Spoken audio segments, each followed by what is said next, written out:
Kerjasama perdagangan internasional adalah proses kerjasama antar negara dalam rangka meningkatkan pertumbuhan dan pembangunan ekonomi global yang melibatkan pertukaran barang, jasa, modal, dan teknologi antar negara.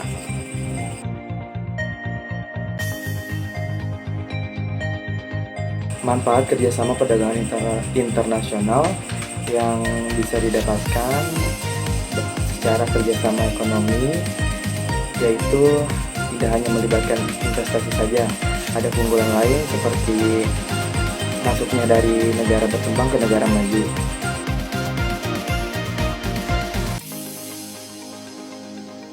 Dampak negatif kerjasama perdagangan internasional bisa, yang pertama yaitu dapat menciptakan pola pikir ketergantungan pada negara lain, dan yang kedua adanya campur tangan pihak asing dalam kebijakan ekonomi di dalam negeri, dan yang ketiga masyarakat sumber daya manusia didominasi oleh pihak asing. Dampak positif kerjasama perdagangan internasional yang pertama yaitu meningkatkan daya ekonomi ekspor dan impor, dan yang kedua menambah pendapatan negara melalui devisa, dan yang ketiga dapat menstabilkan keuangan negara.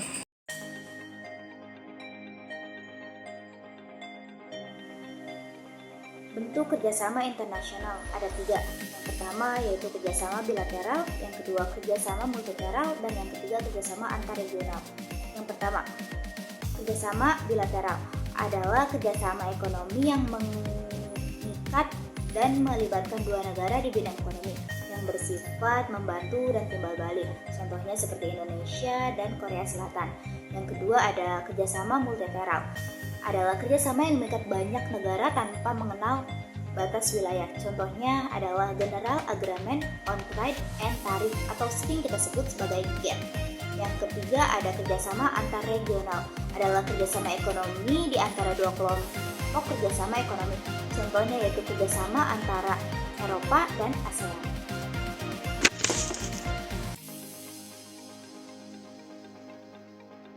Lembaga-lembaga kerjasama ekonomi internasional diantaranya yaitu yang pertama ada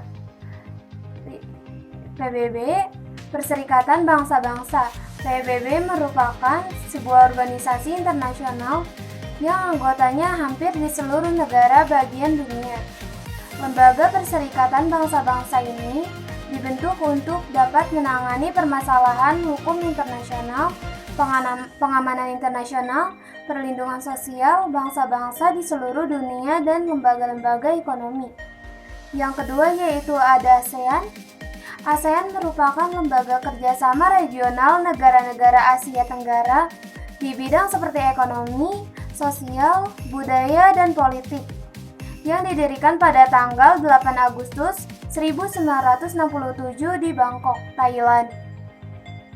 ASEAN terdiri dari 10 negara yaitu Indonesia, Thailand, Filipina, Malaysia, Brunei Darussalam, Vietnam, Kamboja, Laos, dan Myanmar. Yang ketiga yaitu ada AFTA, ASEAN Free Trade Area. AFTA adalah bentuk kerjasama perdagangan dan ekonomi di wilayah ASEAN berupa kesepakatan agar terciptanya. Yang keempat yaitu ada OPEC. OPEC adalah suatu organisasi antar pemerintah yang didirikan oleh Irak, Kuwait, Saudi Arabia, dan Venezuela.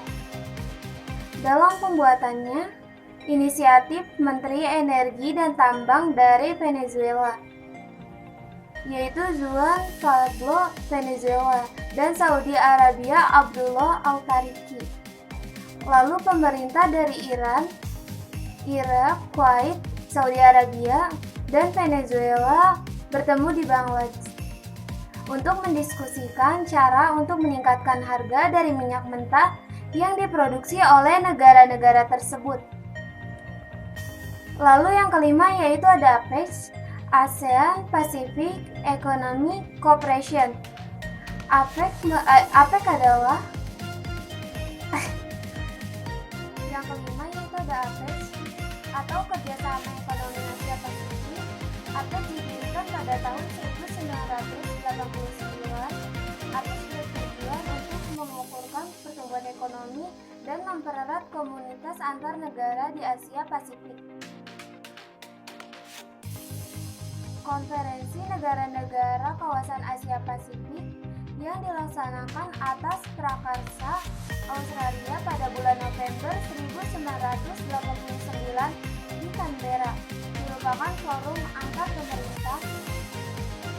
Lalu, yang ketiga yaitu ada AFTA, ASEAN Free Trade Area. AFTA adalah bentuk kerjasama perdagangan dan ekonomi di wilayah ASEAN berupa kesepakatan agar terciptanya situasi perdagangan yang seimbang dengan penurunan tarif barang dagang serta pajak bagi negara-negara di Asia Tenggara. Yang keempat yaitu ada OPEC. OPEC adalah suatu organisasi. Selanjutnya ada badan kerjasama yang membawahi PBB. Yang pertama ada IMF, atau ini adalah sebuah organisasi internasional di bidang keuangan yang memiliki peran dalam menstabilkan nilai tukar mata uang di dunia. Contohnya memberikan pinjaman kepada negara-negara yang kesulitan ekonomi. Kedua ada FAO, atau Food and Agricultural Organization. Ini adalah organisasi internasional yang dibentuk oleh Perserikatan Bangsa-Bangsa untuk menyelesaikan permasalahan pangan dan pertanian. Contohnya mengarahkan kebijakan dan perkembangan sistem pangan secara global. Yang selanjutnya ada ILO, atau International Labour Organization. Ini adalah organisasi buruh internasional, gunanya untuk sebagai wadah yang menampung isu buruh internasional di bawah naungan PBB. Contohnya merumuskan kebijaksanaan dan program internasional untuk memperbaiki lapangan pekerjaan dan kehidupan para pekerja secara kerjasama multilateral. Selanjutnya ada UNIDO. Ini adalah organisasi yang di bawah naungan United Nations atau PBB yang bergerak di bidang keindustrian. Contohnya mempromosikan dan mempercepat industri inklusif dan berkelanjutan secara kerjasama multilateral. Yang terakhir ada WTO atau World Trade Organization. Ini adalah organisasi internasional yang menaungi upaya untuk perdagangan antar negara semakin terbuka. Contohnya mengurangi bahkan mengadakan tarif dan non-tarif serta hambatan dagang lainnya secara kerjasama multilateral. Oke.